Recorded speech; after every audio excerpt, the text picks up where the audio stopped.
Katanya tidak takut tidak punya jabatan. Buktikan dong dengan cara mengundurkan diri dan menjadi Prabowo seperti rakyat biasa, tanpa jabatan menteri. Adiknya malah bilang tidak akan mundur. Justru ini memperkuat dan membenarkan apa kata Anies bahwa Prabowo tidak tahan berada di lingkaran oposisi. Ngapain nyapres sampai 3 kali kalau enggak mau jabatan?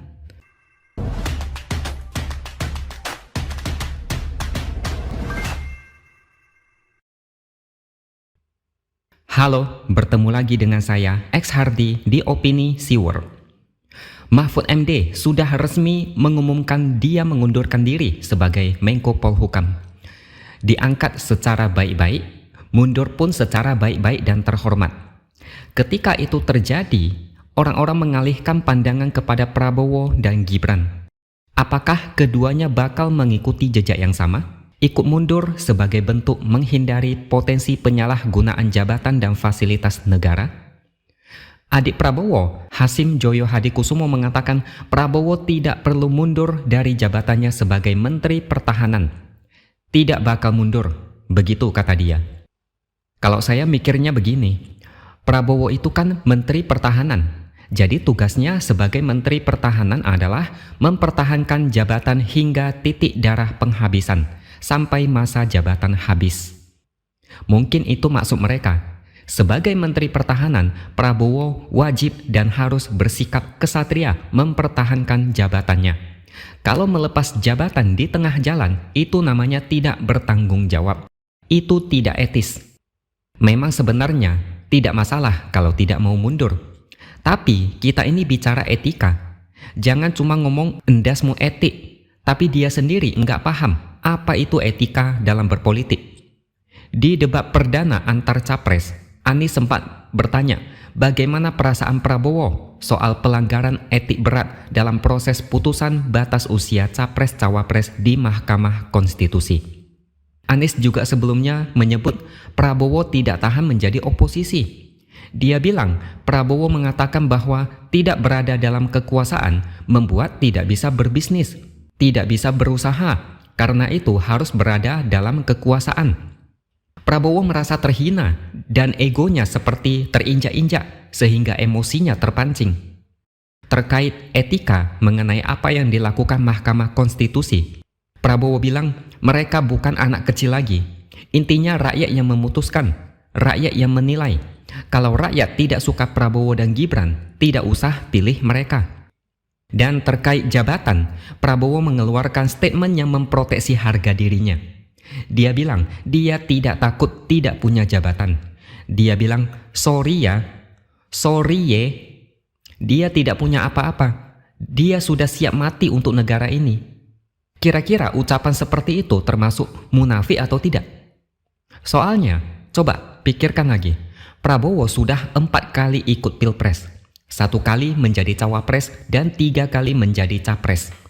Udah kalah berkali-kali tapi masih ikut nyapres. Itu justru namanya haus jabatan dan gila berkuasa. Orang yang tidak mengejar jabatan biasanya tahu diri. Begitu kalah 2 kali, dia sadar dan mencukupkan diri untuk tidak memaksa lagi. Dalam dunia motivasi, ini mungkin disebut mental pantang menyerah. Tapi di dunia politik, ini bisa dianggap sebagai ambisi yang overdosis.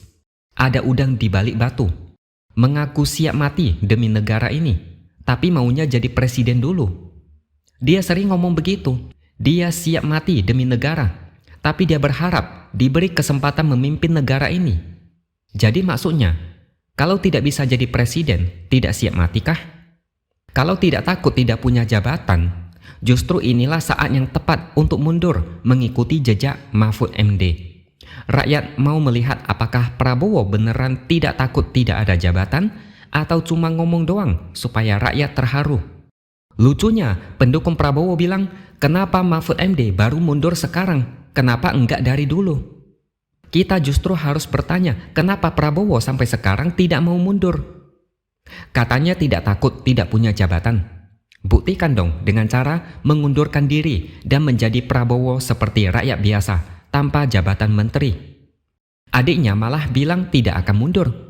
Justru ini memperkuat dan membenarkan apa kata Anies bahwa Prabowo tidak tahan berada di lingkaran oposisi.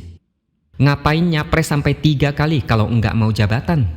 Sudah kalah 2 kali, masih juga nyapres. Jadi itu apa namanya kalau bukan nafsu berkuasa? Rakyat selalu dijadikan tameng dan dimanfaatkan kebodohannya. Dia selalu bilang siap mati demi negara. Dia ingin melihat rakyat sejahtera. Dia ingin memberikan makan siang gratis dan susu gratis untuk anak-anak sekolah. Anggarannya 500 triliun lebih. Katanya guru-guru juga bakal dapat bagian, sehingga anggaran mungkin akan lebih besar dari itu.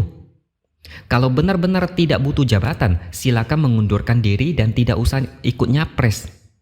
Pensiun dari dunia politik dan nikmati hari tua. Itu baru namanya hidup tanpa jabatan. Kalau disuruh mundur aja nggak mau dan banyak ngeles, artinya dia ketagihan berkuasa.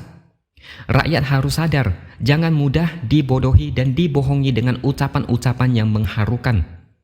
Prabowo pernah bilang asetnya mandek karena 20 tahun tidak berkuasa. Kalian masih ingat nggak? Harusnya sekarang udah tahu kenapa Prabowo begitu ngotot nyapres dan nyapres lagi sampai 3 kali. Rakyat dimanfaatkan untuk mendulang suara. Itu sebenarnya boleh-boleh aja, tapi caranya itu loh, nggak tahan. Ucapan dan perbuatan sangat tidak sinkron. Mengaku tidak haus kekuasaan, tapi tindakannya menunjukkan sebaliknya. Sewaktu kala Pilpres tahun 2019, Prabowo bukannya menjadi oposisi, malah ikut masuk menjadi menteri. Alasannya lagi-lagi soal patriotisme, demi persatuan bangsa, supaya rakyat tidak terpecah-pecah, demi negara, demi berbakti kepada bangsa. Bilang aja enggak tahan di luar kekuasaan. Dan satu lagi bukti kalau Prabowo itu tidak selaras antara ucapan dan perbuatan. Pada Desember 2018, saat itu Prabowo masih mau nyapres melawan Jokowi. Saat itu dia pernah bicara tentang apa yang akan dilakukan jika dia kalah di Pilpres 2019. Kalau terpilih, dia akan bekerja keras. Kalau tidak terpilih, dia akan pensiun dan naik kuda. Tahun 2023, dia lupa atau pura-pura lupa dengan ucapannya. Namanya juga kebiasaan, terulang tanpa sadar. Prabowo bilang jika dia kalah di Pilpres 2024, dia akan pensiun dan naik gunung. Pertanyaannya, jika Pilpres 2029 nanti, apakah Prabowo beneran pensiun atau bakal turun gunung dan ikut nyapres lagi? Dengan alasan siap mati demi negara dan melihat negara ini terhormat? Percayalah, jika ada peluang dan kondisi memungkinkan, Prabowo mungkin tidak akan pensiun. Dia pasti akan lanjut lagi. Dengan alasan rakyat mendukung dia, alasannya dia merasa terpanggil untuk memajukan negara ini. Padahal alasan paling masuk akal adalah karena dia penasaran dan kebelet berkuasa. Prabowo sudah mengincar itu sejak dulu. Tapi dia kalah, dan di setiap kekalahannya membuat dia makin berambisi. Dan ini yang harus diwaspadai. Saya rasa cukup sampai di sini opini dari saya. Subscribe channel ini supaya makin berkembang dan jangan lupa tuliskan komentar Anda. Terima kasih sudah menonton dan sampai jumpa lagi di lain kesempatan.